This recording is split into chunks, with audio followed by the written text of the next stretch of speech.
Bueno, muy buenas tardes a todos. Vamos a comenzar la sesión de esta noche del Foro Arrupe, que va a tratar sobre el todavía no nato Tratado de Libre Comercio entre Europa y los Estados Unidos. Básicamente la dinámica de la sesión ustedes la conocen, pues nuestro ponente planteará el tema como en una media hora y luego el resto del tiempo lo tendremos pues a partir de conversación, las observaciones que ustedes puedan tener, comentarios, etcétera, preguntas, y terminaremos o'clock a las 9:30, entre otras cosas, porque exigencias del guión requieren que no se pase ni un minuto de esa hora, así que terminaremos quizá un minuto antes, mejor que un minuto después. La persona que nos acompaña hoy, el ponente, es Juan Ignacio Palacio, que es un bloguero de entre paréntesis y un excelente compañero. La verdad es que desde el punto de vista, yo tengo aquí su biografía de entre paréntesis, tal cual, que es una cosa potable y actualizada, breve, etcétera. Pero la pura verdad es que primero está la cosa más personal, y es que es un buen compañero, un buen amigo, un buen conversador y una buena persona para trabajar con ella, es decir, tiene muchas buenas cualidades. Además les hablo, si quieren, un poco de cualificaciones, que es lo que figura en la biografía, pero bueno, las cualidades van antes. Entonces, Juan Ignacio ha estado comprometido con la universidad desde muy joven, desde una perspectiva cristiana. Fue presidente de la Federación Española de Comunidades Universitarias Cristianas. Su área de trabajo ha sido la economía aplicada. Tiene una cantidad de obras tanto académicas como divulgativas sobre historia social, economía española y el mercado de trabajo. Ha trabajado sobre todo la macroeconomía en esas escalas en la Universidad de Castilla-La Mancha, aunque estudió en la Complutense. Después ha estado en la Universidad de Castilla-La Mancha, de la cual ha llegado a ser vicerrector de investigación. También ha estado en la Universidad Internacional Menéndez Pelayo. Ha sido profesor en esos dos sitios que le mencioné y en varias universidades latinoamericanas, y es doctor honoris causa por la Universidad Autónoma de la Baja California. Entonces tiene una carrera en este campo, tanto en el campo de la gestión universitaria como fundamentalmente de la economía aplicada a su docencia e investigación, que lo hace una persona excelente para que nos presente el tema y nos oriente acerca de él, un tema que es técnico, que es difícil y donde se entremezclan los hilos económicos con los políticos, sin duda. Pues Juan Ignacio, muchísimas gracias. Bueno, buenas tardes a todos.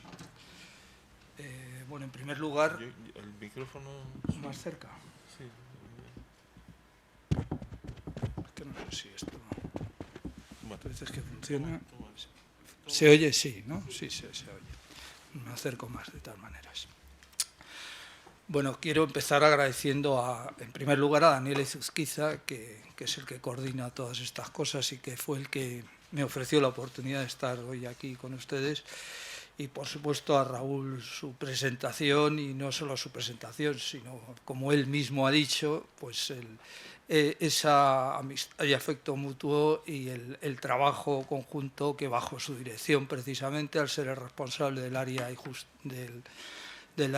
de justicia y solidaridad, entre paréntesis, que es donde colaboro, pues la verdad es que ha sido una relación para mí, ha sido y sigue siendo, por supuesto, y espero que lo siga siendo en el futuro, muy grata. Así que pueden entender que sus palabras pues tienen que ponerle un coeficiente reductor a ese cariño mutuo.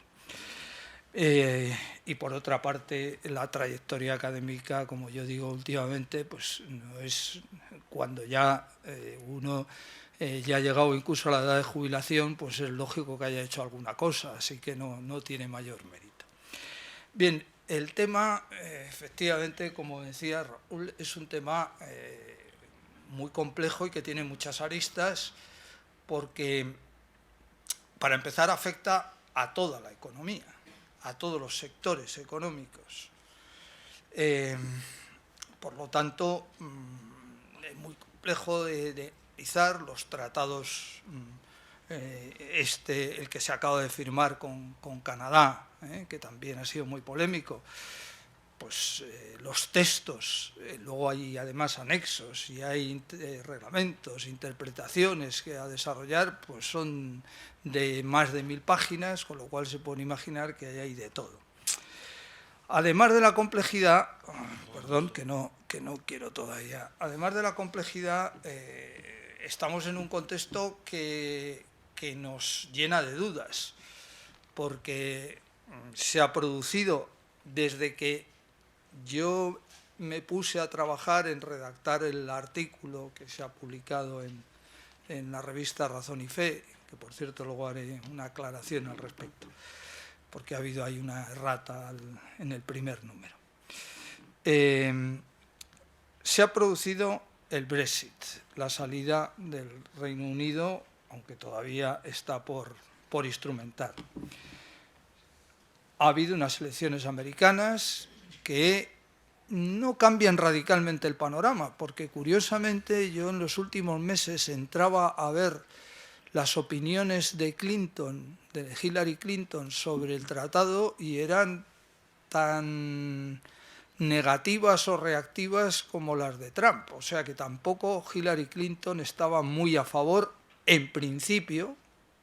Puede usted saber, pero eso también tampoco sabemos lo que luego va a ocurrir realmente con Trump. Pero además, más recientemente todavía, ha sido la firma del tratado con Canadá, que ya saben también que ha costado por la resistencia de balones, pero que bueno, que además es un tratado que entra en vigor, ya entra en vigor provisionalmente, pero debe ser ratificado para su pleno funcionamiento por todos los estados de la Unión Europea, lo cual veremos a ver qué pasa. Se ha producido el referéndum italiano, con los resultados que yo creo que todos también saben.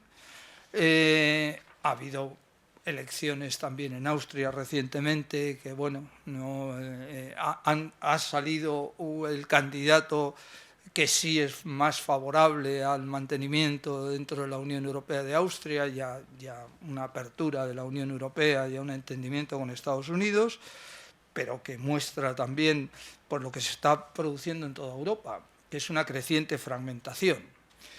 Como además el próximo año hay elecciones en Alemania, en Francia, en Holanda, 3 países claves, pues esto también complica las cosas, porque los dirigentes políticos de esos países, en muchos casos lo que están manifestándose es más bien en contra del tratado, los propios dirigentes políticos, ya no. Pero sobre todo no se atreven a definirse muchos claramente, porque tampoco saben los efectos de sus declaraciones de cara a la contienda electoral. Por lo tanto, estamos en un mar de dudas, ante una cuestión que ya de por sí genera muchas dudas porque es muy compleja. Además, esto se entrecruza con un creciente número de tratados y acuerdos comerciales en todo el mundo.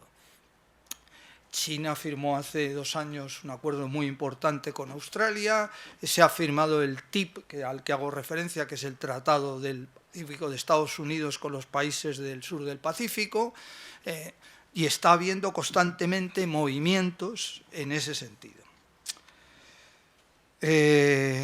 Para rematar, como también ha señalado Raúl, el tratado, y eso es lo que deben tener en cuenta si leen en la primera parte del artículo, en el primer número de la revista, se ha saltado un párrafo respecto a lo que pide, y entonces parece que se dice que este tratado ha sido firmado. Bueno, en cuanto se lee se nota que ha habido un salto de algo, porque no solo no ha sido firmado, sino que además se dice que ha sido firmado entre Estados Unidos y los países del área del Pacífico, por lo tanto se refieren al otro, al TIP. Es que, claro, la de las siglas, ya decía Buñuel que el siglo XX era el siglo de las siglas y a él le horrorizaba, el XXI sigue siendo todavía más y a veces lleva a confusión, ¿no? Bueno, pues no solo no ha sido firmado, sino que tenemos un borrador en que quedan muchos temas por cerrar y desarrollar. Lo que sí hay, a pesar de que se ha dicho la poca transparencia, bueno, como ha habido muchas presiones, desde hace más de un año hay muchísima información, tan amplia que es prácticamente inmanejable. O sea que cualquiera entrando en Internet puede conocer los borradores de los tratados, las interpretaciones, las reuniones paralelas que ha habido. Van 15 sesiones. La última ha sido, después de escribir el artículo al que he hecho referencia, la última ha sido a primeros de octubre. Por lo tanto, y ahora se pensaba tener otra en diciembre, todo indica que ya no se va a tener, sino que se va a esperar en todo caso a la conformación del nuevo gobierno de Estados Unidos para ver si se retoman las negociaciones. Aunque existen algunos comités que siguen trabajando en ese sentido. Es decir, que, bueno, digamos que la democracia sí sigue funcionando. Y con esto entro ya al contenido de las cosas. Además, saben ustedes que frente a, precisamente, probablemente por todo este contexto y por lo que implica la globalización, que diré algo al final, que es lo que está detrás de todo esto, hay posturas muy polarizadas en torno a los tratados y muy en particular, porque probablemente efectivamente es el tratado más importante en el sentido de que son Estados Unidos y la Unión Europea, representan el mayor flujo de intercambio comercial en el mundo entre ellos y todavía más en inversiones. Y el tratado no se refiere solo al comercio, sino a las inversiones. Es un tratado sobre el comercio y las inversiones. Y, por lo tanto, ya digo, se producen posturas muy polarizadas. Si ustedes leen artículos, textos de la Comisión y de expertos, dicen que todos son ventajas y mientras pueden leer otros muchos que señalan que todos son inconvenientes. Hay una es evidentemente muy polémico. En parte, y aquí inicio, antes de empezar propiamente, siempre utilizo mucho a El Roto porque es que creo que muchas veces expresa muy bien las contradicciones en que nos estamos moviendo. Le voy a poner viñetas muy rápidas. La primera dice que mundo, el dinero moviéndose por todas partes y los hombres entre alambradas. Bueno, pues esta es una contradicción que estamos efectivamente viviendo, más allá de cómo interpretamos todo esto. Esto es la contradicción en que nos estamos moviendo los economistas en particular, por supuesto todo el mundo, pero este lo expresa muy bien. Dice, la solución a la crisis es sencillísima. Solo hay que consumir más para reactivar la economía y consumir menos para no cargarnos el planeta. Bueno, pues es que efectivamente, fíjense, hace poco estuve en una conferencia de Jaime Caruana, que fue gobernador del Banco de España y es el presidente del principal órgano regulador financiero a nivel mundial, que es el Banco de Pagos Internacionales de Basilea. Y él decía que las reuniones del G20, donde él ha participado y todo, están en una gran contradicción, porque estaban analizando si los tipos de interés cero, negativos incluso en términos reales, era una tendencia estable o no lo era. Llegaron a la conclusión de que no, de que lo lógico era esperar que las economías evolucionasen hacia tipos de interés positivos. Pero al mismo tiempo, en esas reuniones, llegaban a la conclusión de que a lo mejor había que bajar todavía más los tipos de momento. Bueno, pues esto expresa esas contradicciones en que nos movemos. Es un poco lo mismo y con esto ya no les hemos quitado los aranceles, que es de lo que va a los productos, y se los hemos puesto a las personas. Bueno, ¿cuál es voy a hacer una exposición muy breve porque es imposible, ya digo, entrar en detalles. En las preguntas, pues pues podemos tirar de cualquier hilo de esas preguntas para profundizar en cualquier cosa. Voy a hacer una pequeña exposición de cuál es el contenido del tratado, el carácter estratégico que tiene, los principales dilemas en juego y qué perspectivas. El contenido del tratado, como he dicho, es muy amplio. No es un acuerdo. Normalmente los acuerdos comerciales tradicionales eran acuerdos que se referían simplemente a la reducción de aranceles, es decir, a la reducción de los impuestos en frontera sobre los flujos de comercio, sobre las exportaciones, importaciones entre países. Este acuerdo, y los que se van firmando últimamente, van mucho más allá, porque no solo abordan el tema de las barreras arancelarias, sino más todavía, porque tienen más importancia, de las barreras no arancelarias, es decir, de la regulación que tiene cada mercado y cada producto, de las normas técnicas que regulan esos mercados, muchos aspectos, ahora enumeraré los principales.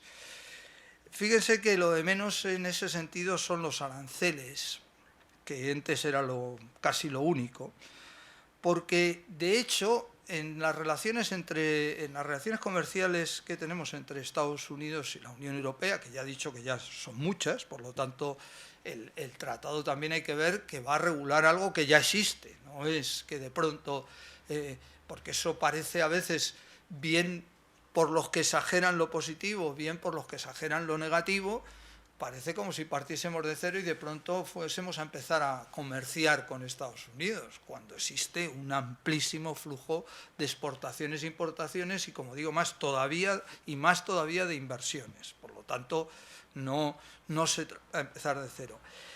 La media arancelaria que hay es del 2%, es decir, es una muy baja. Es la media, desde luego. ¿Por qué? Porque en muchos productos no hay impuesto en frontera, son nulos. En muchos productos no hay ya, está completamente liberalizado. Es verdad que hay muchas diferencias y que Estados Unidos mantiene aranceles más altos en algunos sectores que la Unión Europea. Los más altos de la Unión Europea son en realidad el 14,6% en alimentos procesados y el 8% en la industria automovilística. Esos son los más altos. Sin embargo, Estados Unidos tiene en otros sectores aranceles más elevados. Por lo tanto, el tema arancelario se trata simplemente en el tratado de reducir algo más, tendiendo a que desaparezcan los aranceles, pero también hay una discusión en curso, ya digo que son borradores, en muchos casos al leer los textos uno lee un párrafo que es la postura de Estados Unidos y otro párrafito distinto que es la postura de la Unión Europea, porque no se ha llegado a un acuerdo y otros muchos están siquiera sin definir, o sea que todavía hay muchos ámbitos que no se ha entrado a fondo en ellos, sino hay declaraciones de buena voluntad de afrontar ese tema, porque ya digo, son muchos temas. Y una discusión es si la rebaja de aranceles es inmediata o va a ser paulatina en algunos sectores, se va a hacer poco a poco, que es lo usual para evitar que aquellos que se benefician en un determinado momento de una protección no se vean de pronto sin esa protección y puedan tener que cerrar sus explotaciones, sus fábricas, qué sé. Bien, pero ya digo, lo más importante son las barreras no arancelarias. ¿Esto qué es? La regulación de los mercados, las normas técnicas, los trámites aduaneros, simplificar los trámites en el paso de mercancías, las reglas de competencia. Existe una normativa sobre competencia en la Unión Europea y en Estados Unidos donde hay coincidencias, pero también hay muchas diferencias. Ahí conectado con esto están los derechos de propiedad intelectual, lo que se denomina las indicaciones geográficas y normas de origen, es decir, ahí hay muchos aspectos relacionados con eso, desde el tema de las denominaciones de origen, que ha sido uno de los muchos temas polémicos. Por ejemplo, existen resistencias, y en España se han expresado, dada la importancia que tiene el sector vinícola, pero en toda Europa los franceses más porque todavía han tenido mayor fuerza comercializadora en el tema de vinícola. Por ejemplo, Estados Unidos pretendería que si producen ellos un vino con las características del Rioja, pueden utilizar la denominación de origen Rioja, mientras que en la Unión Europea se resiste a tal cuestión, señalando que tiene que ser con las características de la uva y de los procesos que se realizan en la propia región. Bueno, este es uno de los muchos aspectos polémicos que hay en torno a esto, pero también otra cuestión muy importante y muy complicada, muy compleja técnicamente, es realmente dónde se produce un producto. Me explico qué quiero decir con esto. Si, por ejemplo, la Unión Europea importa de terceros países y hace simplemente una pequeña modificación, evidentemente ese no es un producto de la Unión Europea, propiamente dicho. Su origen no es la Unión Europea. Prácticamente lo que hace es reexportar. Importa y reexporta. Bueno, pues en ese caso no podría aplicarse las normas que se refieren al intercambio comercial entre la Unión Europea y Estados Unidos. Otro tema que además es especialmente polémico es el acceso a la contratación pública, es decir, que cuando suele un concurso público para cubrir un determinado servicio o para que un proveedor provea al sector público de ciertos bienes o servicios, puedan acceder empresas americanas en la Unión Europea y de la Unión Europea en Estados Unidos. Hay las reticencias, si haré alguna referencia más a ello, sobre todo vienen con el tema de los servicios públicos como la educación y la sanidad. La Unión Europea, ya hay los negociadores de la Unión Europea, por cierto, a cuyo frente, por un lado, la comisaria europea de comercio es Cecilia Malmström, pero el jefe de la delegación negociadora es un abogado español, nacido en Madrid, por cierto. Ese es el jefe de la delegación negociadora.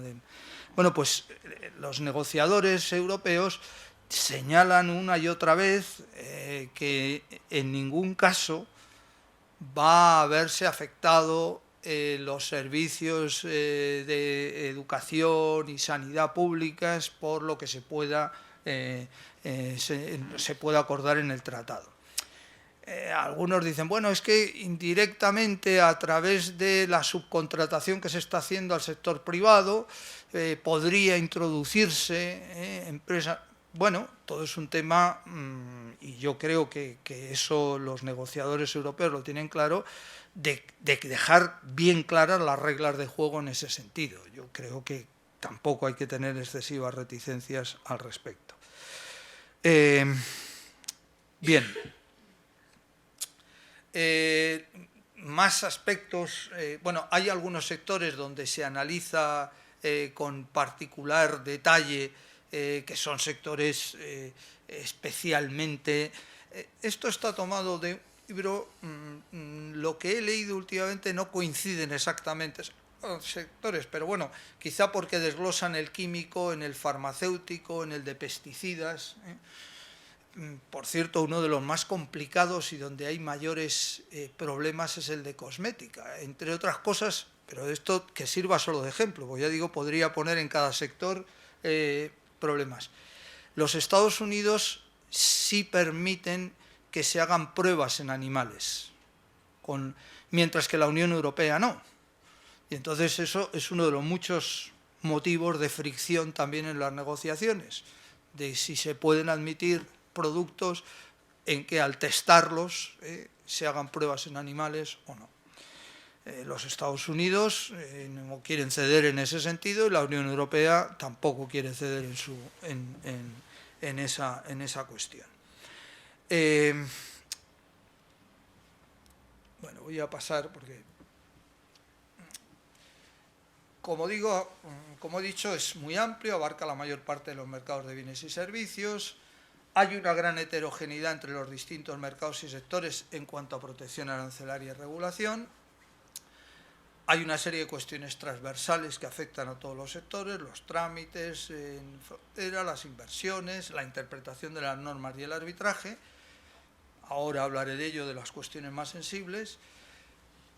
Hay también una gran diversidad de consecuencias e incertidumbre mismas. En general, la mayoría de los estudios lo que señalan es ventajas en el sentido de que al incrementarse los flujos comerciales va a tener un efecto positivo sobre el crecimiento tanto de la economía estadounidense como de la europea y derivadamente en el empleo, pero existe algún estudio, por ejemplo, hay un estudio de una universidad,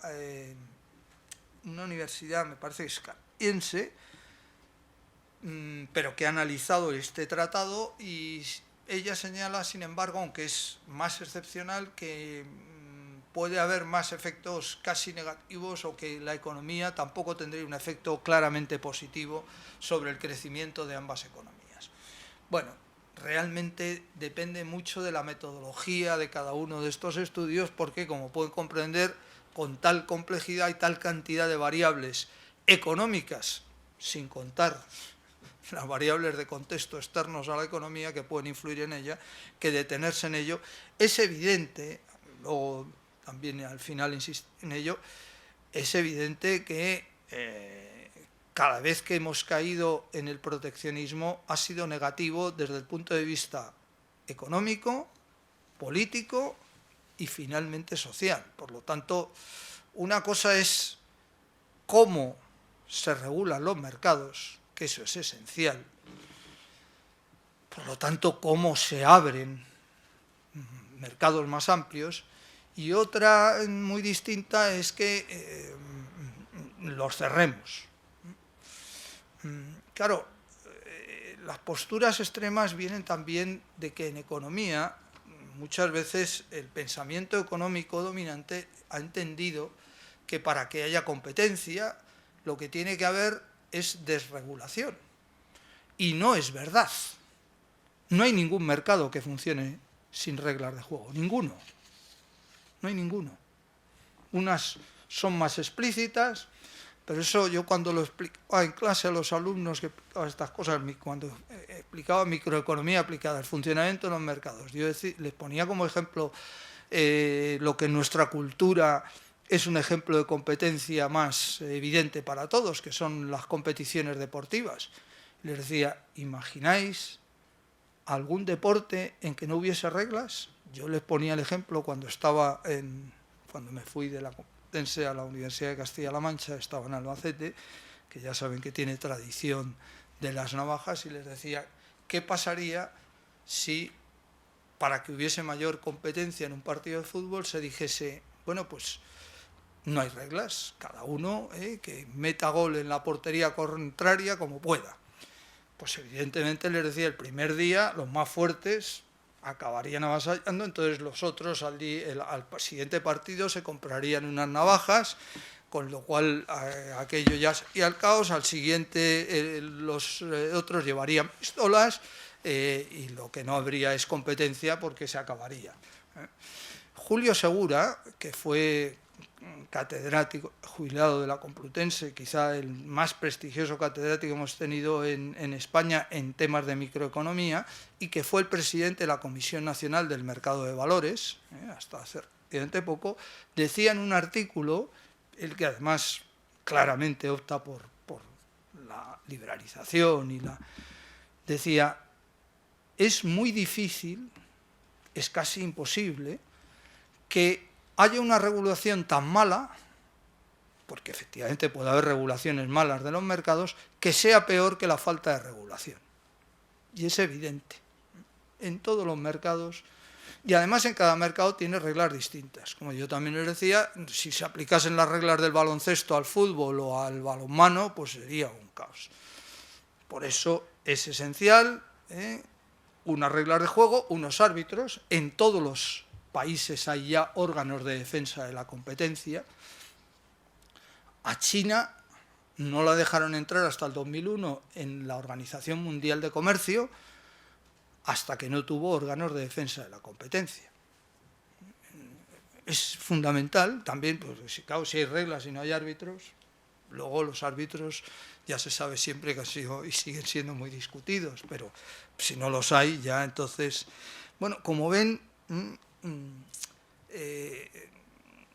hay tal cantidad de incertidumbres y de que las consecuencias que puede tener pues son muy, muy difíciles de valorar. Y además, como ya digo, tampoco podemos juzgar demasiado porque no hay textos definitivos, sino borradores. Bueno, sobre esto paso muy rápido si no me da tiempo.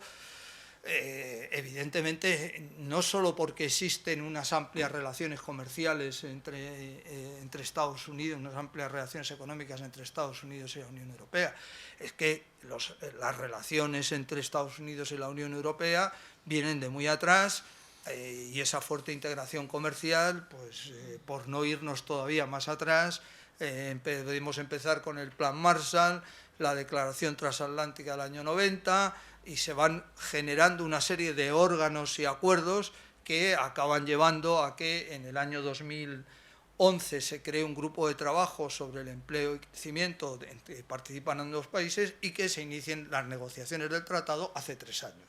En el 2013, ya he dicho al principio que ha habido 15 sesiones, 15 reuniones desde el 2013 hasta la última que ha sido en octubre del 2016. Y todo esto viene jalonado por toda una serie de instituciones y acuerdos, la Organización Mundial de Comercio, todos los acuerdos que se han firmado y están en proceso de negociación. Por ejemplo, el TISA, que es un acuerdo que se está negociando entre la mayor parte de los países que están en la Organización Mundial de Comercio, y que por lo tanto afecta a una parte de lo que se está negociando en el tratado. Las cuestiones más sensibles, ya he hecho referencia a algunas de ellas, voy a pasar también rápido. Reglas que determinan el país de origen, lo que he dicho antes, es decir, bueno, dónde realmente se produce el producto, es esencial saber, la trazabilidad, como dicen algunos, de dónde viene. Los niveles arancelarios y los ritmos de reducción, la regulación de cada uno de esos no mercados, donde los temas más sensibles son los aspectos de seguridad, de sanidad y todos los aspectos sociolaborales y medioambientales asociados a normas técnicas.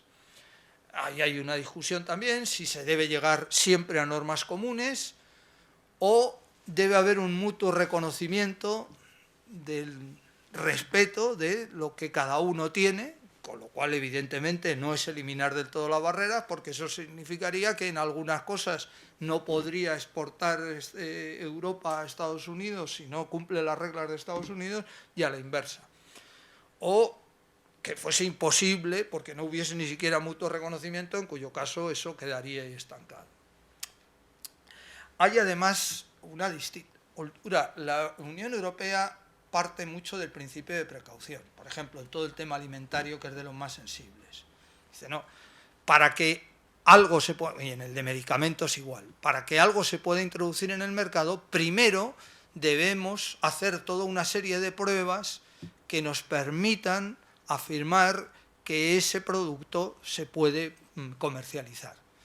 Estados Unidos, por el contrario, esta es la cultura anglosajona, ¿no? Es más práctico, dice, bueno, mire usted, no pongamos tantas dificultades inicialmente, con unas mínimas garantías, evidentemente, porque ellos también con unas mínimas garantías, pongámoslo, y si no hay problemas, pues veremos que hay buenas prácticas y por lo tanto no hay problema, y si la hay, entonces examinamos el problema. Bueno, pues ahí buena parte de los roces en las negociaciones siguen estando ahí, entre esa diferente cultura anglosajona y europea. Los sectores más problemáticos son agricultura y alimentación, por lo que acabo de decir, químicas, que incluye, como digo, todo el tema de pesticidas, de cosméticos, de productos farmacéuticos, bueno, eso incluso aparece aparte. El tema de automóviles, que tiene también toda una serie de normas técnicas donde hay muchas diferencias entre Estados Unidos y la Unión Europea, desde los faros delanteros, cómo deben ser, a 1000 otras cuestiones, y que todavía muchas de ellas siguen sin resolverse. El tema de textil y confección es de los más polémicos también, y el tema de servicios audiovisuales y financieros y públicos, aunque ahí se dice que los servicios públicos en realidad están excluidos y que solo indirectamente, por lo que he señalado antes, el tema de la contratación pública y de las normas de origen, el tema de las inversiones y las reglas de competencia, he hecho referencia a ello, y uno de los que quizá es más conocido, que es el sistema de arbitraje para la resolución de los conflictos que puedan surgir entre los inversores y los estados. Es decir, si una empresa estadounidense invierte en un país europeo y se produce un conflicto porque el Estado considera que no ha respetado las normas europeas y que incluso están reconocidas en el tratado, ¿cómo se resuelve ese conflicto? Bueno, ahí también hay unas posturas dadas. Yo creo que eso va habiendo un acercamiento porque en el tratado con Canadá se ha admitido la postura europea.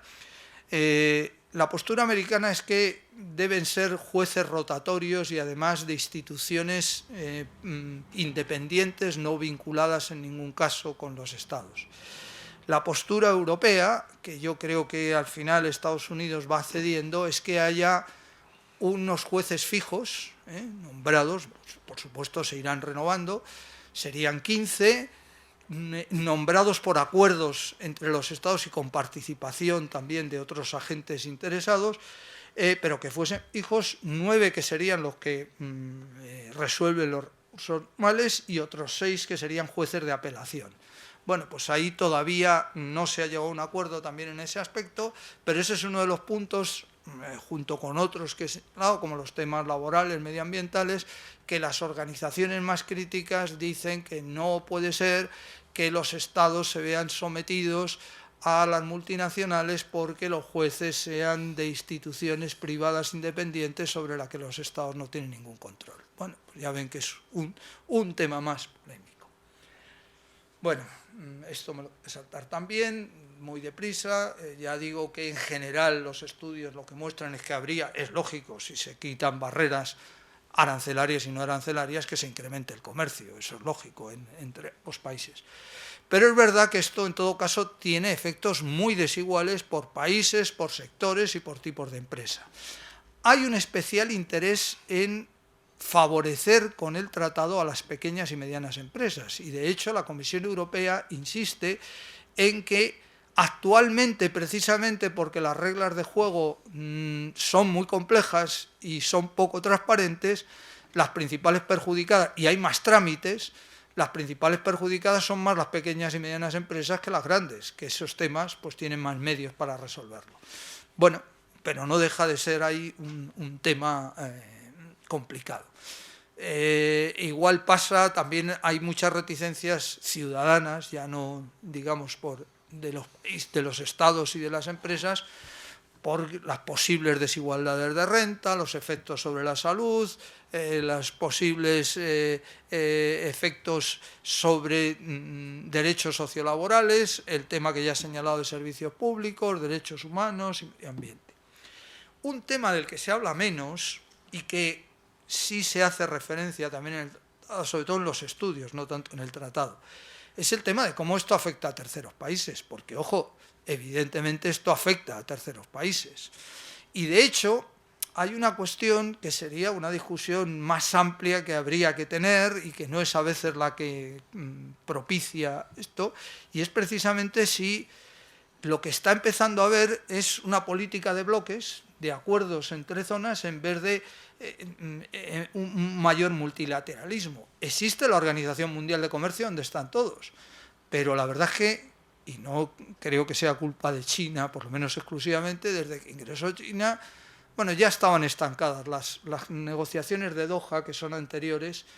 Lleva mucho tiempo la Organización Mundial de Comercio con muchas dificultades para llegar a acuerdos multilaterales. Pero este es un tema importante porque efectivamente afecta. Bueno, y contradicciones internas ya me he referido al sistema anglosajón y al sistema continental. Y acabo con unas claves para interpretar esta maraña de cuestiones y unas conclusiones finales. Bueno, aquí estamos una vez más ante una discusión que es una discusión tradicional en en el ámbito de la economía, pues desde los comienzos de la ciencia económica, bueno, y antes de que la ciencia económica existiese como tal. Pero evidentemente la discusión proteccionismo-librecambismo ya en el siglo XVIII ya está muy presente. Los que se oponen a las propuestas que sobre todo formula Adam Smith, que era más bien librecambista, aunque tiene muchos matices, frente a los mercantilistas, que eran más proteccionistas. Bueno, pues desde entonces esa polémica ha ido adquiriendo diversas intensidades y matices, pero sigue ahí. Bueno, pues esta es una de las claves que hay que tener en cuenta.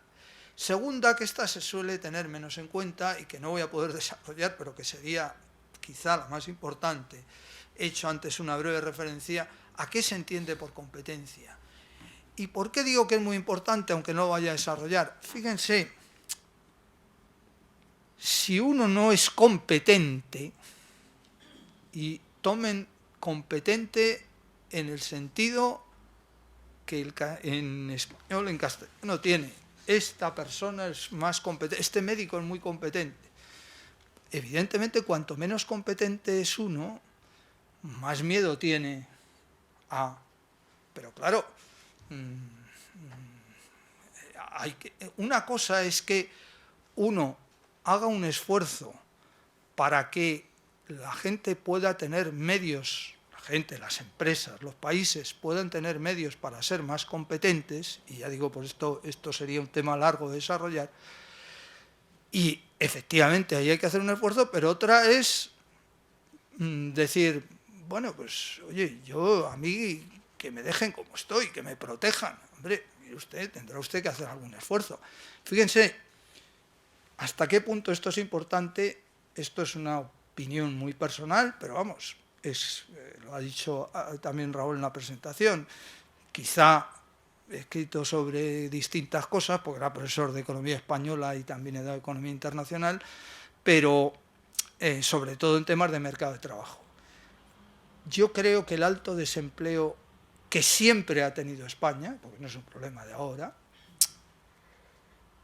tiene que ver con una opción que se tomó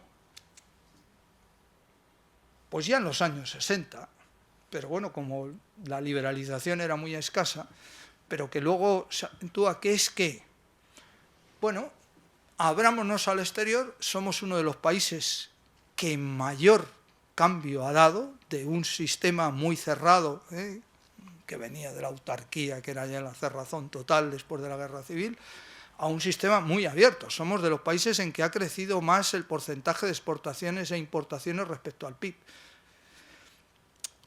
Y eso no está mal, pero cuando no hay en paralelo un esfuerzo de innovación propia, pues claro, es lógico que se resienta el empleo y la producción, que tengamos más dificultades para crear empleo y además el empleo sea de menor calidad. Por lo tanto, los temas y luego el tema de mercado, Estado, sociedad civil, al que voy a hacer ya referencia. Sí quiero aclarar a qué me refiero con cada cosa. Yo creo que el mercado, las sociedades, todas las sociedades necesitan mercados. La visión unilateral del capitalismo de que el mercado puede ser lo que vertebre toda la sociedad no tiene sentido. Tampoco la tiene las visiones estatalistas, socialismo, comunismo, que creen que el Estado es la clave y que casi no necesitamos ni mercado ni sociedad civil. Y tampoco la tiene lo que sería el anarquismo, porque no somos ángeles y necesitamos estados y mercado. Pero las tres cosas, y yo creo que se puede definir bien el mercado, ¿qué es? Pues interés individual, es decir, yo para comprar un yogur o comprar unas gafas, ni tiene que imponerlo en Estado, que me lo vendan ni a un determinado precio, ni tiene por qué ser amigo, que sería la sociedad civil, sino, bueno. Pero a su vez, por supuesto, es fundamental que exista unos valores colectivos protegidos por el Estado, que tiene la violencia, incluso la coacción legítima que le da a la sociedad, y es fundamental la sociedad civil. Bien, pues, ¿dónde creo que están buena parte de las dificultades en la interpretación de los problemas? Yo creo que es verdad que tenemos unas sociedades enfermas, una civilización, por eso yo creo que esto es una crisis de civilización, en que estamos, diríamos, con la cabeza abajo. Tenemos, dentro de la economía hay tres tipos de operaciones, de producción, de renta y de capital. Como yo siempre también he comentado a mí, la economía existe porque necesitamos producir. ¿Qué significa producir? Transformar las cosas para que nos sean útiles. Si esto cayese del cielo como el maná, pues ya está. Si la lana de las ovejas dijésemos que se haga un jersey y se hiciese instantáneamente, pues no haría falta. Entonces, lo que justifica la economía es la producción de bienes y de servicios. Si la gente aprendiese por pura iluminación, pues no se necesita la enseñanza como un servicio que ayuda a la gente a aprender. Tanto los bienes como los servicios son necesarios. De ahí se derivan rentas. Y de la acumulación de renta, el capital es renta acumulada. Bueno, ¿cuál es el problema? Que vivimos en una sociedad, en vez de ser la base, la producción, el problema es que estamos dominados por el tema financiero. Y buena parte de las rentas surgen más de las puras operaciones financieras, en última instancia de especulación, y digo lo mismo que antes, el capital es necesario para que funcione una economía, pero debía estar al revés. Con el innovador, economía productiva, economía redistributiva de rentas y economía financiera. Y algo parecido también está al revés, con lo cual todavía es más complicado porque esto ya sale del ámbito de la economía y explica buena parte de las reticencias que hay a los tratados y otras muchas cosas. Tenemos mercado, Estado y sociedad civil, con el individualismo como fundamento de las sociedades, que es el mercado, que son los intereses individuales. Debíamos tener, por supuesto, mercado, Estado, pero debía estar al revés. Por eso yo creo que tenemos, es más que ¿somos capaces de darle la vuelta? Yo tengo mis dudas de que desde Estados Unidos y Unión Europea, que somos el centro de esta civilización, seamos los que lo vayamos. Bien, acabo que ya creo que he pasado el curso de lo conveniente y previsto.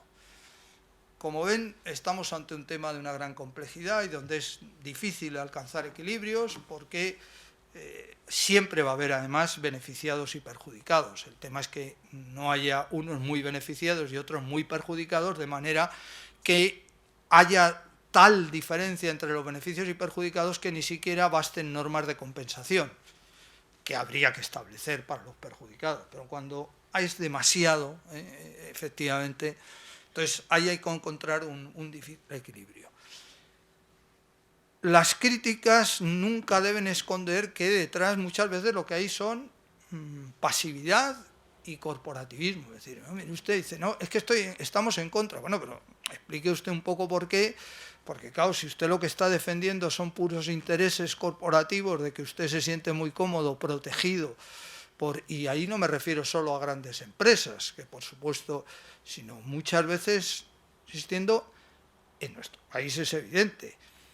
Hay multitud de pequeñas empresas que son pequeños monopolios, porque están protegidas directa o indirectamente, de forma muy clara o muy sutil, por los ayuntamientos, por las entidades locales, a veces los más pequeños todavía más que los grandes. Y de hecho la corrupción es la punta del iceberg de ese funcionamiento donde existen ahí intereses que se niegan a cualquier cambio.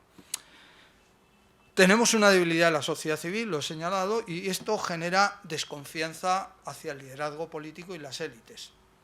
Es que efectivamente es muy difícil digamos, cubrir esa brecha que existe.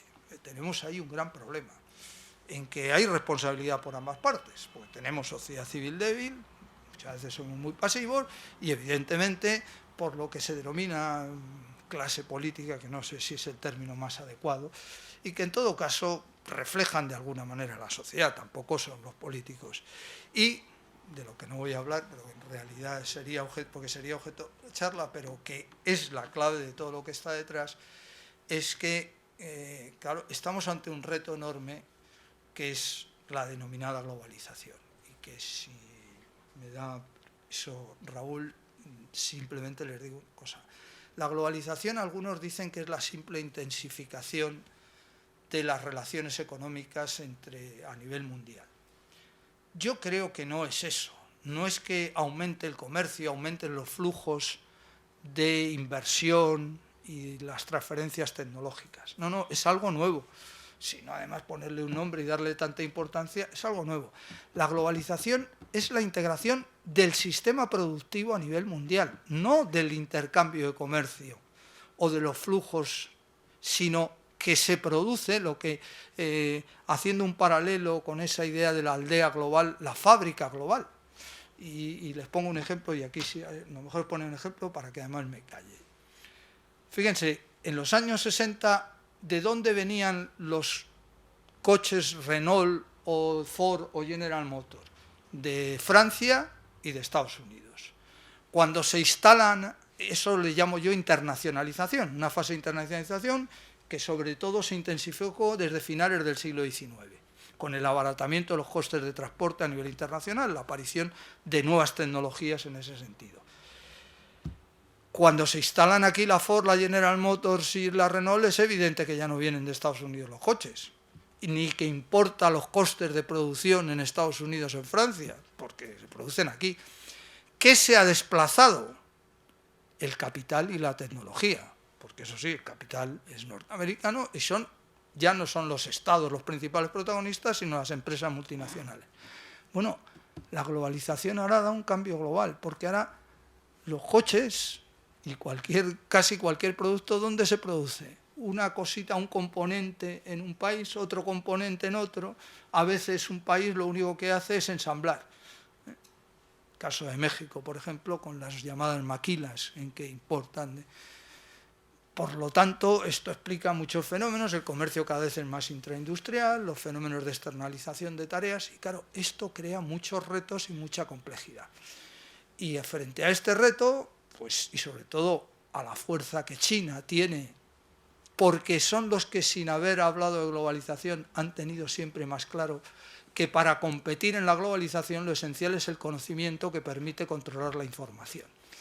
Y esto lo han mantenido siempre, y el tratado en buena medida tiene un sentido estratégico, no en principio, precisamente de tratar de alguna manera de hacer frente a China y a otros países emergentes. Pero ojo con caer en una guerra de bloques. Bueno, pues como ven es muy complejo, siento haberme extendido un poquito más, pero espero que algo les haya servido para por lo menos situar el tema. Muchas gracias. Muchas gracias, Juan Ignacio.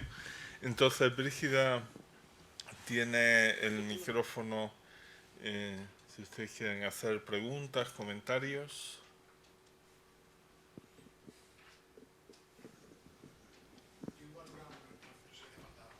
Lo que pasa es que como está siendo grabado, no se te oiría, sino. Una primera pregunta así, un poco sencilla, por ejemplo, es ¿qué diferencias así habría entre el tratado que se ha firmado con Canadá con este, a nivel de matices, por decirlo así, con este del TTIP? En principio, no muchas, salvo que este tiene un efecto mucho mayor, porque evidentemente la economía canadiense y los flujos de comercio entre Canadá y la Unión Europea y de inversión son mucho menores que los que hay entre Estados Unidos. Es decir, Canadá es un país importante, pero evidentemente muy lejos del...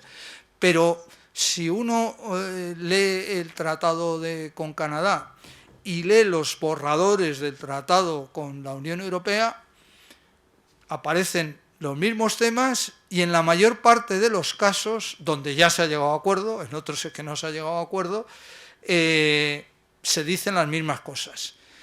Es verdad que hay mayores problemas en otro sentido, y es que, por sintetizarlo y no alargarme en la respuesta, esa diferencia entre cultura anglosajona y continental, es decir, las normas y el funcionamiento, las costumbres, las formas de actuar que hay en Estados Unidos difieren mucho más de las normas y costumbres europeas que las que hay entre Canadá y la Unión Europea. Y por eso es más complicado llegar a un acuerdo. pero los temas son los mismos y ya digo, en muchos casos incluso el texto es que coincide literalmente.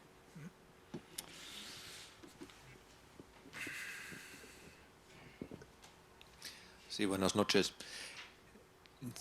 Uno de los temas con los que me he quedado de su intervención es la impresión de que ya existen un montón de intercambios entre Europa y Estados Unidos, hay muchas regulaciones ya y se trata de ver si tenemos el valor y el coraje de ponernos de acuerdo y regularlo mejor, en vez de dejarlo al azar o al mercado o como lo queramos llamar. Entonces, para mí eso por un lado es muy esperanzador que hayamos llegado a un punto en el que podamos abordar temas tan complejos.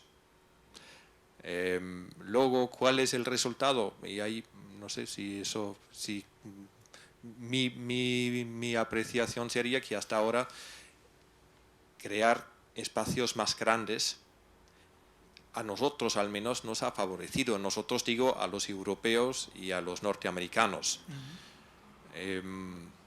Pues eso era el comentario que quería hacer. No, totalmente de acuerdo, pero vamos, me da pie para insistir en alguna cuestión en ese sentido. Claro, yo creo que eso que señala y que me parece desde ese punto de vista que sería muy negativo volver atrás y caer en posturas proteccionistas. Ahora bien, también es cierto, y ahí es el tema, evidentemente a Estados Unidos y a la Unión Europea esto le va a beneficiar. El tema es que no sabemos si suficientemente, en el sentido de que, como he dicho, de ahí la gran complejidad que tiene el tema, está habiendo numerosos acuerdos transversales también de Estados Unidos. El acuerdo de Estados Unidos con el más reciente con el área del sur del Pacífico. Pero se están negociando otros acuerdos con muchas zonas. La Unión Europea también. La Unión Europea está negociando con Mercosur, donde, por cierto, recientemente ha sido expulsada o marginada por no haber cumplido mínimamente con los acuerdos de Venezuela. Y entonces, claro, la duda está ahí en si ¿qué va a tener más fuerza? Es decir, y esto me lleva al tema de si estamos en una decadencia de la civilización, lo cual haría que el tratado fuese todavía, si cabe, también más importante. Pero quiero decir, vamos a frenar, porque en buena medida es eso, el empuje y la creciente potencia que tiene China en la economía mundial. Yo lo dudo. Yo lo dudo porque, sobre todo Europa, ahí en Europa yo creo que estamos, Estados Unidos en algunas cosas evidentemente tiene aspectos más negativos, pero los europeos y algunos países como España en particular, pero bueno, algún otro, lo que he señalado de esa falta de competencia que lleve a la innovación. El esfuerzo por mejorar la investigación y el conocimiento, porque la clave de la competencia en la globalización es tener conocimiento para poder aprovechar la información.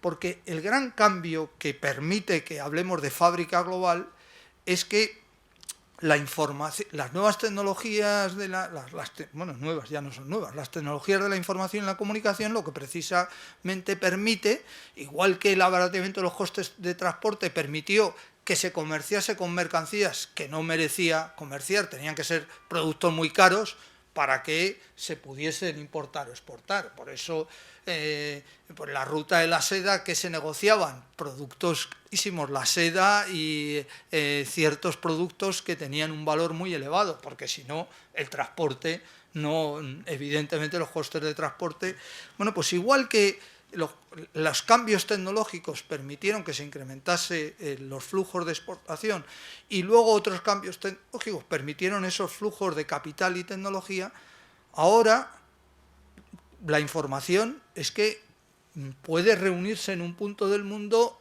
instantáneamente desde cientos de puntos diferentes del mundo. El que era, a ver si me acuerdo, además yo le tengo mucho aprecio, el que hace ya bastantes años era el responsable de todos los temas de ciencia y tecnología en Europa, Petrella, Ricardo Petrella, dio una charla en Toledo cuando yo estaba en la Universidad de Castilla-La Mancha, aunque yo estaba en Albacete, bueno, yo le presenté y le acompañé, y él puso varios ejemplos. Entonces no se hablaba todavía de globalización, estoy hablando de hace bastantes años, pero yo es del que he aprendido y siempre pongo uno de los ejemplos que él dio como ejemplo de la globalización. Él después de varios ejemplos sobre productos, dice, mire, le voy a poner uno de servicios, que parece todavía más complicado. Dice, British Airways. Dice, ustedes con mentalidad tradicional estarán pensando, una multinacional británica. Se equivocan, nos dijo. La mayoría del capital no es británico, con lo cual ya no es multinacional británica. La mano de obra es de multitud de países, de numerosos países, no me acuerdo cuántos dijo ni cuántos serán ahora. Y acabó diciendo, y nos quedamos todos con la boca abierta, bueno, no sabían. ¿Saben ustedes dónde se lleva toda la contabilidad de la British Airways? Ninguno sabíamos. Nos dijo, en la India.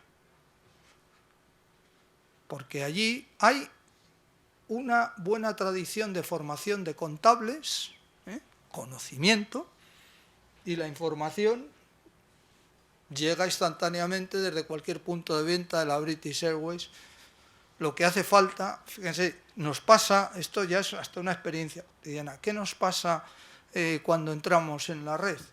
Que información tenemos muchísima, pero como no tengamos claro qué queremos y tengamos conocimiento, por eso la formación, la educación, la investigación es esencial, porque el conocimiento es lo que permite aprovechar la información, y sin eso estamos perdidos. Y por lo tanto, me he extendido en su comentario porque toca un tema esencial. Yo creo que efectivamente es esperanzador y es positivo que tratemos de avanzar en acordar reglas comunes y en mejorar esos intercambios comerciales y de inversión que ya existen, pero ojo, la Unión Europea en particular, Estados Unidos en ese sentido, a lo mejor tendría que hacer un gran esfuerzo, y yo sigo sin verlo claro, por mejorar su sistema educativo y de investigación. En Estados Unidos es muy raro que haya 20 equipos de investigación trabajando sobre una misma cosa sin que existan relaciones formales o informales entre ellos. En la Unión Europea, en temas de mercado de trabajo, y eso que yo he tratado también de moverme a nivel internacional, pues ni en España he conseguido, que lo intenté, que los equipos, la poca gente, porque al principio éramos muy pocos, ahora hay más gente. Como los temas laborales daban poco dinero, la gente, los economistas se dedicaban a temas financieros, éramos muy pocos. Bueno, pues ni siquiera, lo más que conseguí es que en un máster que organizamos en la Complutense, en la Escuela de Relaciones Laborales, que yo dirigía, viniesen los pocos que trabajaban en ello. Alberto Meiside en Galicia, mi compañero de promoción José Luis Malo de Molina, que estaba en el Banco de España, Luis Toaria, ya fallecido, que estaba en Alcalá de Henares. Venían, Lluís Fina, que también falleció y que llegó a ser director general de Empleo e Asuntos Sociales en la Unión Europea, pero que era profesor en la Universidad de Barcelona. Venían cuando les llamaba, y yo estoy agradecidísimo, pero no logramos integrar los equipos de investigación mínimamente. Pues figúrense si ni en España, lo que habrá en Italia, en Francia, claro, es un desaprovechamiento de... Ahí tenemos un grave problema, que eso el tratado... Tú tienes el micrófono. Sí. Gracias. Yo tengo...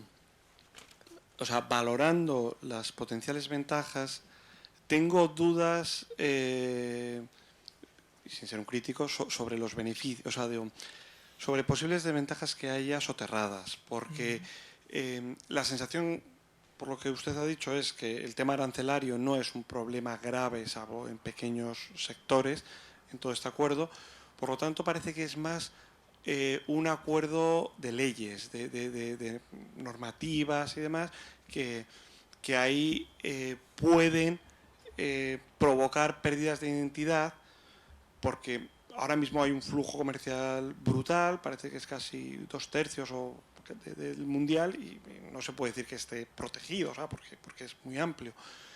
Y lo que me da miedo, lo que me da miedo cuando lo poco que he leído sobre este tema, que no sé mucho, es que al final cultura europea de esa precaución, pues temas del fracking, temas de, por ejemplo, los transgénicos, de los cosméticos, la perdamos, y más con el tema de arbitraje. Leía que no sé si es cierto que, por ejemplo, en el acuerdo que hubo entre Canadá, Estados Unidos y México, pues había un tema del fracking, Quebec votó en contra del fracking y una multinacional les demandó vía arbitraje, y eso le costó al Estado canadiense 250 millones, que obviamente es a la población. Entonces, si las ventajas no son tan claras, porque parece que nadie puede garantizar que esto redunde en más empleo y demás, y ya hay un flujo comercial, todo este posible riesgo legal es exclusivamente para competir contra terceros, China, y con el colateral, porque vemos China, pero países como África y demás al final van a estar cada vez más aislados, los que no pueden entrar en los grandes bloques. Sí, bueno, eso es lo que señalaba al principio. Ahí están las dudas fundamentales. Ahí están las dudas fundamentales. Vamos a ver. Evidentemente riesgos hay en cualquier negociación. En cualquier negociación hay riesgos. Pero fíjense que las principales ventajas, porque yo creo que efectivamente es, aunque parezca lo que se puede definir mejor, porque se puede incluso cuantificar con una serie de modelos econométricos qué pasará con la producción y el empleo, pero yo creo que ahí hay tal cantidad de variables que buena gana. Pero es que precisamente la principal ventaja es el posible principal inconveniente. Es decir, donde más ventaja se puede obtener es si efectivamente lográsemos una regulación de los mercados que garantizase mejor que ahora, ahí está el reto, mejor que ahora, una serie de estándares de seguridad, de calidad en los alimentos, de respeto al medio ambiente. Esas son las normas, precisamente, esa es la clave, efectivamente, las barreras no arancelarias.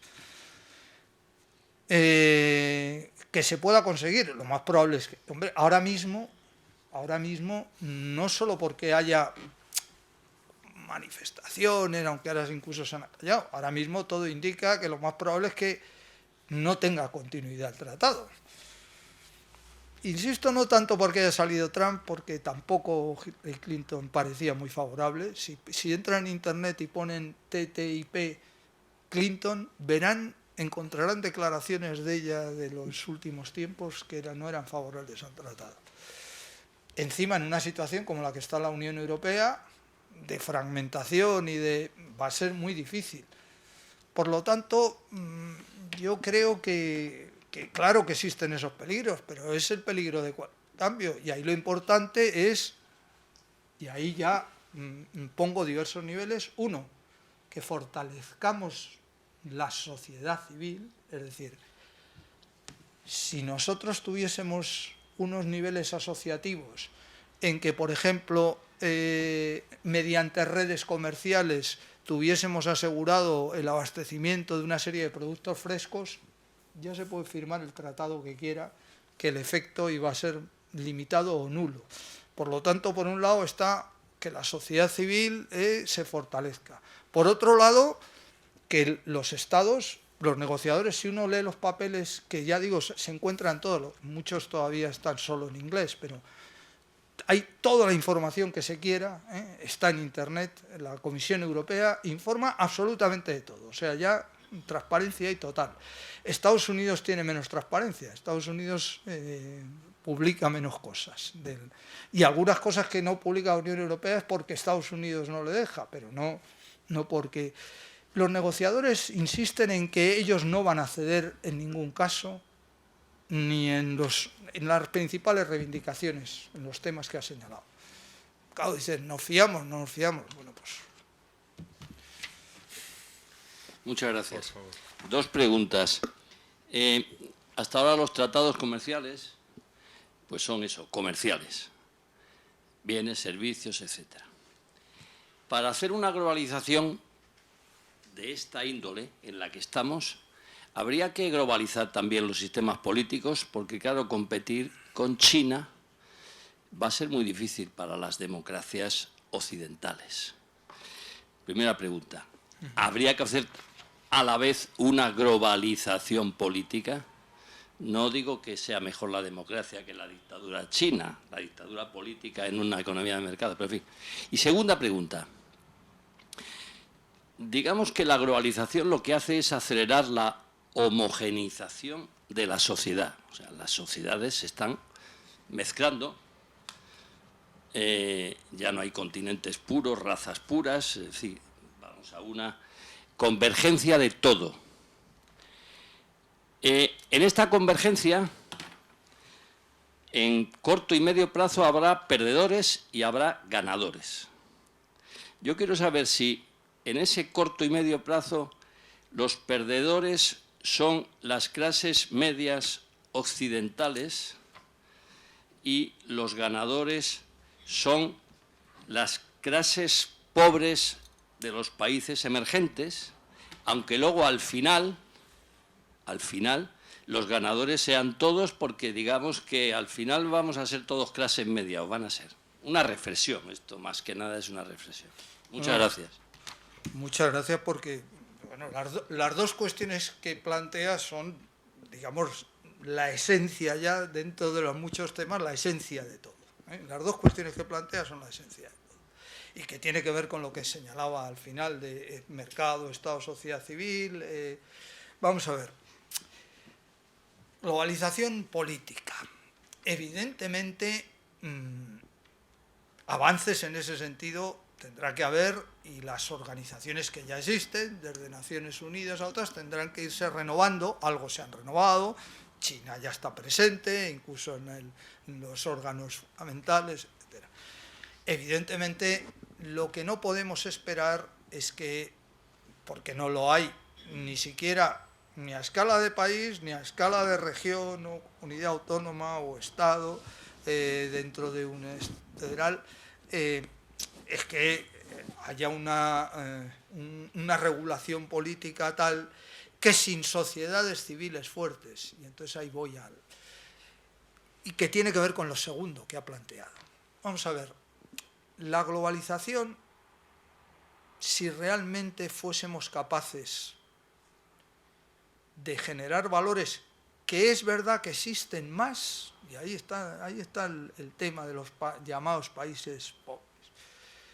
Muchas veces lo decimos, yo creo que no nos lo acabamos de creer. Bueno, es que en África serán muy pobres, pero la gente se la ve. Bueno, yo creo que África, en muchos núcleos poco conocidos, porque no son efectivamente normalmente las grandes ciudades, aunque también dentro de las grandes ciudades de Latinoamérica, existen sociedades civiles más fuertes que las que tenemos aquí. Por lo tanto, con sociedades civiles más fuertes, que es a lo que todos deberíamos contribuir a nuestro nivel, es decir, a preservar e intensificar una serie de valores, la globalización no debería significar homogeneización, sino mistificación. Es decir, claro que sí, mayor mezcla por supuesto, pero la mayor mezcla no debería suponer un empobrecimiento cultural y de valores, sino todo lo contrario. Esto es muy complicado, más todavía que la globalización política, pero es más importante, porque sin eso, sin sociedades civiles más fuertes, sin valores, ya ahí es un reto que nos lo podemos aplicar a nivel personal, a nivel de nuestras asociaciones o donde estemos implicados, una de las graves deficiencias que incluso dentro de España, hasta el tema catalán, se ve afectado por eso, es evidente que en Cataluña la sociedad civil es más fuerte que en el resto de España. Hay mayor asociacionismo. Y eso evidentemente no justifica la independencia de Cataluña, nada, pero ayuda a explicar muchas cosas. Por lo tanto, además de quejarnos, deberíamos, en la medida de nuestras fuerzas, aunque yo a veces tengo dudas y creo, y con eso acabo con lo que señala, yo creo que efectivamente es que ya ha habido, y esto yo creo que es imparable, los países emergentes con China a la cabeza, pues evidentemente van a ir ganando terreno y bien está. Siempre hemos dicho, bueno, seguimos siendo, a pesar de la crisis, incluido España, que somos un país periférico, estamos entre el 10% más rico del mundo, en términos de media de renta, aparte de otros aspectos. Por lo tanto, bueno, que vayamos perdiendo algún terreno en favor de terceros, pues es que no solo es lógico, sino hasta parece justo, ¿no?, que el mundo sea más. Ahora, claro, el que está acostumbrado a tener, y como además ya dentro de nuestras propias sociedades hay mucha gente que no tiene, pues claro, vete a decirle a alguien que tiene dificultades para la subsistencia dentro de nuestras sociedades que es lógico que nuestras sociedades están en decadencia y vaya a ir las cosas en beneficio de terceros.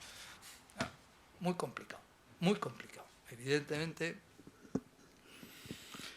como ven, el tema es apasionante, pero esto da para Muy bien. todo lo que...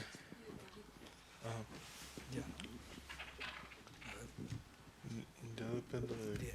Y una preguntita que a lo mejor un poco, bueno, puede también dar para mucho o para poco, pero bueno. Es el tema, por ejemplo, yo, mi empresa, por ejemplo, el poder de los sindicatos es bastante grande y tal y cual, y entonces muchos están en contra, como no, del TTIP y demás historias. Entonces, además de los factores proteccionistas que mencionabas antes, ¿hay alguna otra razón más técnica de la implantación de empresas americanas aquí cuyos trabajadores estén sujetos a otra normativa diferente, bla, bla, bla, bla, que sea de alguna forma peligrosa para los trabajadores? ¿O? Pues en la realidad que hay hasta ahora, y eso no creo que vaya a cambiar, los trabajadores de las empresas norteamericanas, por ejemplo Ford y General Motors presentes en España, lógicamente se regulan por la legislación que tenemos, ni siquiera europea, ojalá fuese europea, la española. Por lo tanto, ahí no, en el tema ese yo no veo... El problema precisamente está más de países terceros, pero saben, en España esto no hay una experiencia tan clara, pero en Italia hay, no me acuerdo ahora exactamente del lugar, de la ciudad, pero hay toda una zona que era una zona ya exportadora de pequeña y mediana empresa italiana, que resulta que la han comprado totalmente los chinos. ¿Cómo? ¿Y cómo? Sí, que no me acordaba. Y evidentemente ahí, a pesar de que teóricamente existe una legislación que se debía respetar, según dicen no se está respetando. Pues bueno, porque la economía sumergida existe. Pero eso,